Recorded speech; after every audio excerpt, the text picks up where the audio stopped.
അമ്മാവാ ഇവിടെ പോയി. അമ്മാവാ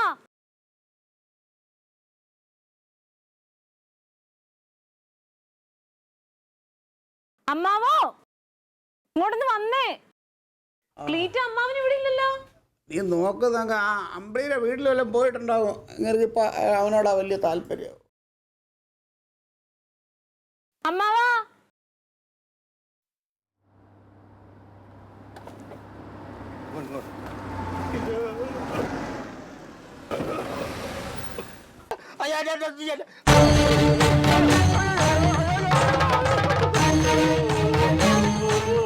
മുതലിന് പാറക്കോറി കുടിക്കാൻ അങ്ങനെ ഇറങ്ങിയ മനസ്സിലായോ?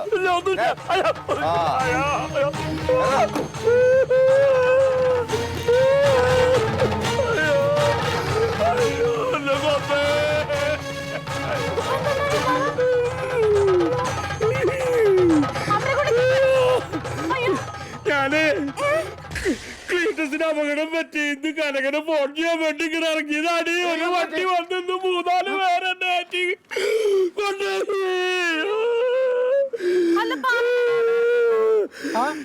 സുരേന്ദ്ര പറയാനുള്ള മരുവന്റെ ഗുണ്ടകളാണ്. കോറി പൂട്ടിക്കോടാ പന്നിന്ന്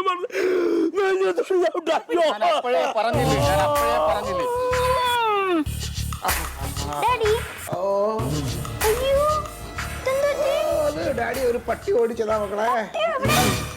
അപ്പനെ കണ്ടാവില്ല എവിടെയല്ലോ. പട്ടി മാറ്റി.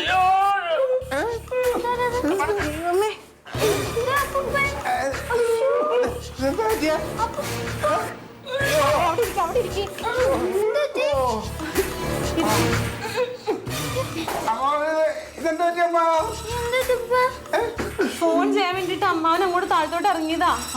ഏതോ വണ്ടി വന്ന് ക്ലീറ്റോ എന്ന് വിചാരിച്ചിട്ട് എടുത്തിട്ട് പോയി. ഒരു കറക്കം കറങ്ങി ഇതേ മുറ്റത്ത് കൊണ്ടിട്ടിട്ട് പോയി. അപ്പൊ ക്ലീറ്റോ അല്ലാന്ന് പറയായിരുന്നില്ലേ അമ്മാവന്? എന്നോട് ക്ലീറ്റോ ആണോന്ന് ചോദിച്ചു. അപ്പൊ ഞാൻ ക്ലീറ്റോന്റെ അമ്മാമനാന്ന് പറയാം.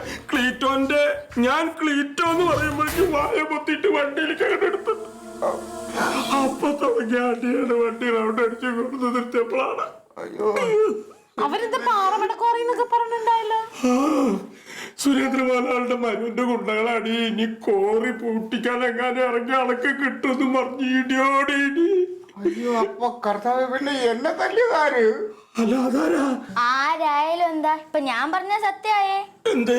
ഇന്ന് രാവിലെ വാരവെല്ലം വാങ്ങിച്ചപ്പോ 2 ആളടുത്ത് ഞാൻ പറഞ്ഞതാ ആശുപത്രി വാസവും അപകട സാധ്യത ഉണ്ടെന്ന്. അപ്പൊ ആരും വിശ്വസിച്ചല്ലോ. ഇപ്പൊ എന്തായി? അങ്ങനെയാണെങ്കിൽ നമുക്ക് ആശുപത്രി പോയി കിടക്കാടാ. ഞാനില്ല.